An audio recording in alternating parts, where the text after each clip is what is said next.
Magwawalay po tayo ng inahin sa mga biik. Ibababa na natin mula sa farrowing pen papuntang gestating pen. Ito po ang iwawalay natin. Itong inahin na may 24 heads nating biik. Tapos na ito pa yung ibang anak niya. Ayan. Bababa na natin siya. Lipat na natin siya doon. Tapos ay magpapaakyat naman tayo sa susunod nung mga next week. Paakyatin natin yung isa dito naman. Bali yung biik natin, edi ililipat natin doon sa nursery pen pagka mga isang linggo na dito. Sanayin muna natin, babawiin muna natin sa katawan yung mga biik.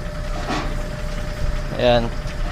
Alam naman na silang kumain ng booster feeds. Bibigyan na rin natin siya ng purga at saka vitamins. Tapos yan, hindi na rin muna natin siya papakainin ng feeds. Bali bukas na natin siya papakainin para mas mabilis matas yung gatas niya.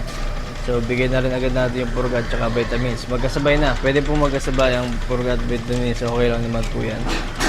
So yun, bali bigay na muna natin yung purga at saka vitamins. Bali 6 ml na purga. Ito ay 1 ml per 30 kg. Good for 180 to 200 kilos. Tapos ito namang vitamins natin ay 10 ml na vitamins naman ang bibigay natin. Vitamins A, D, E plus selenium. So bigay na natin to. Pwede naman sabay, kabilaan leg lang. Basta magkaibang side.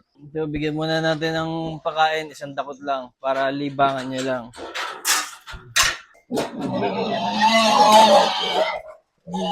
Ayan. Okay na ang purga. Vitamins naman sa kabilang leg. Okay na ang vitamins. Ibaba na rin natin siya. Sorry. Ibaba na natin.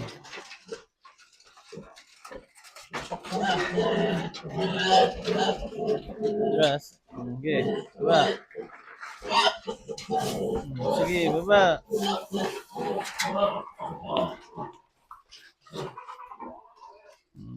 Pasok dyan sa loob. Very good.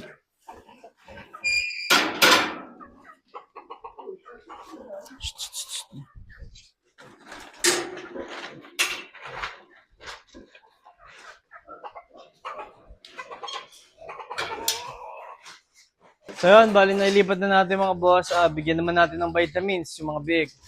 Ayan o. Katatakbuhan po. Ayan, sa kukulit. Ito pa iba. Ayan.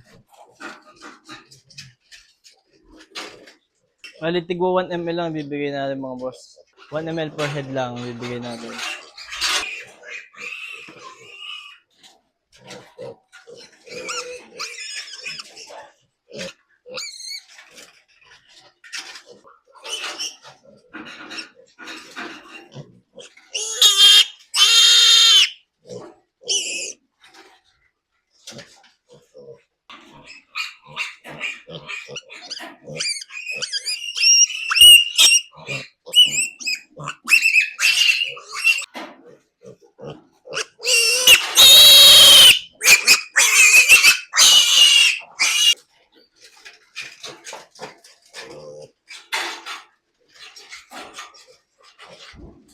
So yun, okay na mga boss. Nailipat na natin nila mga boss. Naturukan na din natin mga bag. Happy farming!